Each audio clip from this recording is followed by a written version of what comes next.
The coordinate of the centre of mass of a system as shown in the figure is.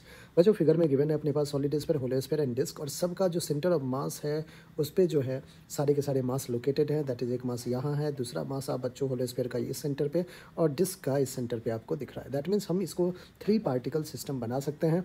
ठीक है, हमें चाहिए centre of मास इस system का, तो हम कहेंगे using formula x centre of मास, पहले एक्स कोऑर्डिनेट फाइंड कर लेते हैं।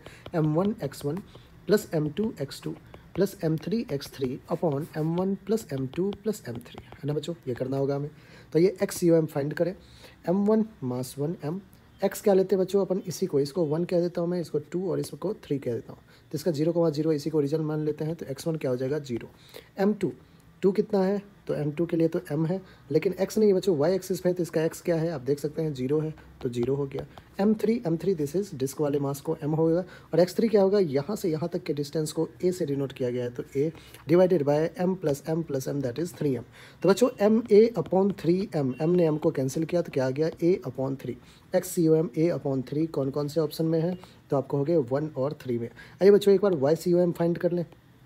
YCOM will be similarly m1y1 plus m2y2 plus m3y3 upon m1 plus m2 plus m3, है ना।